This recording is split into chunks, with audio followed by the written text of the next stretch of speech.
Lights, camera, douchebag! That's right everyone, Dragon Ball Super episode 73 just came out and whoo, it's a doozy. A fun doozy at that. Gohan's Misfortune, an unexpected Saiyaman movie? Well, it really wasn't that unexpected, we've known about this for weeks, so... Gohan episode! We start off in space at a random ramen noodle house, which really reminded me of Space Dandy. Oh, that was a good show. Jaco is our focus here, as he is transporting a wanted criminal. He is a menace, he is a terror. He is what looks like a headless baby squid that absorbed a Moogle! It's Watergush! Okay, we don't really know who Watergush is, but oh, he's evil! Just look how evil he is, Kupo! He will be the big bad of this two-parter.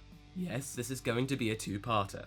You know that's gonna happen because Jaco's going on about how he can't escape from my super elite container of mystery. Oh, he escaped.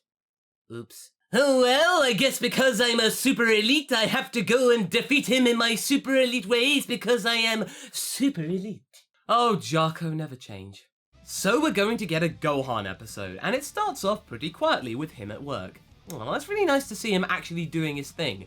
But that quietness isn't going to last for long, as the TV is on, and they're announcing a great Saiyaman movie, him fighting against the one and only Mr. Satan. Hail Satan! That news is surprising enough, but what's even more surprising is the person who is going to be playing Great Saiyaman. It isn't Gohan, it turns out to be a callback from the Boo saga, the one and only Barry Kahn!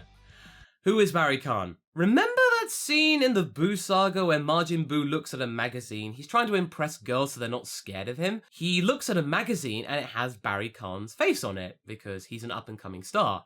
He gets the idea. He then changes his face because he can do that into Barry Kahn's face. Using Barry Kahn here is a nice touch by the character developers. Shame he's a total twat though. Harter Brothers? Whatever could that be inspired from? It's Warner Brothers! So the real reason that Barry wants to be involved in a movie about Great Saiyaman is to be totally ironic, man. Such an uncool and forgotten hero deserves to be played by a superstar like me so I can impress all the hipsters and the ladies. Twat. He is able to use his influence because probably between the Boo saga and now, he's gone from an up-and-coming star to a global icon to change the movie's title into basically Barry Kahn in Great Saiyaman vs. Mr. Satan. It reminds me of certain stars who want to be executive producers in their own movies. Ugh, it even sickens not George Lucas over here, am I right? Once again, Goku isn't here to see Gohan do something cool. Where is he, you may ask? Where do you think? King Kai's planet, and he's actually developing a cold. According to Herms, this is a trope in anime where if a person is being talked badly about, they sneeze. It's like a little connection somewhat, but yeah, that's really all of Goku's contribution in this episode. Good job, Goku. But suddenly, Mr. Satan almost lets slip to Coco, the love interest of the movie and also one of the dime a dozen idols in Japan, that Gohan is the Great Saiyaman. Oh no! But Videl manages to shut her father up because if his secret identity is revealed, not only would it be a lot of bother for Gohan, he could also get fired from his professor's assistant's job. So, hey, now we know what Gohan's actual job is. Cool. Enter Barry to rub douchiness on everyone and to hit on Videl. Yeah, Pan's got the right idea. Go Pan! And go Videl for snubbing him. And Gohan, why weren't you doing anything? You should really have been doing something. The way that Barry reacts to this rejection and then the subsequent dialogue with the press really reminds me that he is basically the acting equivalent of Mr. Satan in that he has to make up excuses and put on an act to everyone. It's Mr. Satan seeing what he does from the outside. Wow, it's totally meta. Now this is where Gohan comes in. You didn't just think he was going to be standing around a movie set about the Great Saiyaman and not doing anything, did you? No. He is going to take the role of stuntman for the Great Saiyaman because Barry Kahn suddenly changes the scene in order to make it totally impossible for any living human to be able to actually do. Jump onto a tank, whilst it's at full speed, crash through it, retrieve the driver, and get through this without getting hurt a single time. Now you see, Barry would have done it himself, but all the insurance companies would not have allowed him to do it because he's such an A-list celebrity, so... Oh well, I guess some poor sod will have to do it for me. Oh, woe is me. Now, why did Barry change this scene other than the fact that he's just a total jerk? It all comes from the rhetoric of Mr. Satan's autobiography. Oh, Mr. Satan, you magnificent bastard, he read your book! Well, at least the first page of it. Now, Barry thinks that Gohan stepping in is so he can be popular with the ladies, but actually, Gohan does this for two reasons.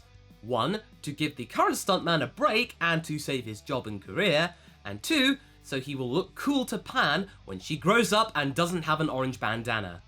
Man, Gohan, you're such a cool guy. Now we get to watch Gohan be awesome, Barry's bitterness towards Videl, and the Great Saiyaman doing his call to action. Yes! Later on, Gohan sort of regrets his actions and the whole pain of doing a movie and all that, but then he remembers why he actually chose to do it. No one will actually know who he is, so he can just do all this Great Saiyaman stuff freely without any repercussions, and also, it turns Videl on. Oh yeah, that's why you're doing it, Gohan. Oh yeah, Mr. Satan doesn't want to be shown up by Barry, but do it for Videl and Pan! Especially Videl. But this is no time for passiveness, there's a bank robbery going on, and hey, Krillin's there too. Hey Krillin! Time for the Great Saiyaman to show up! And, okay, these goons shot a hand-mounted minigun at Krillin, and there was no damage to any of the stuff in the room. What's up with that? Oh, okay, it's for comedic effect when the Great Saiyaman shows up and bursts through the wall like the Kool-Aid Man. Oh, yeah. These guys have a beef with the Great Saiyaman and are out to seek revenge. But Watagash appears from the woodwork so we don't forget about him and goes all baby from GT on us as he one frame slides into the criminal's leg. Quality animation there. This causes the guy to go all buff and get hairy muscles? What? Either way, Gohan has a little bit of trouble with him before putting him down with an almost Kamehameha, but has to settle for a much more boring Great Saiyaman beam. Yay! Watagash then slips away to strike again later, and to give Barry Kahn some free publicity. Damn it. Gohan's cover is almost blown, but luckily Bulma steps in with a half-assed excuse which is totally bought by the entire crew of the film. Convenient yet good move, Bulma. Shame that the whole World War II saying careless talk costs lives comes into play here later on. Well, more like careers in this case, as Coco, the idol from earlier, remember? She's still around, she's still popular, overheard the whole thing. But instead of going to TMZ about this, she's actually turned on and requests that Gohan flies her back home in a sort of blackmail move that reminded me of when Videl first met Gohan and blackmailed him.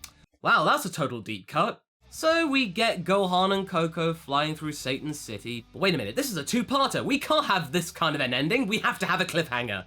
And enter Jaco, who thinks that the Great Saiyaman and Gohan is Watagash, and then uses his macrocosm cannon to destroy him. Oh no! Is Gohan going to survive? Tune in next time! Oh god, we totally know he will. Cut to credits, and then new credits, and the ending seems pretty nice.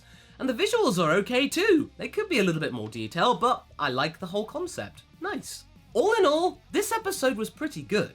I didn't really expect much from this, but it really blew my expectations.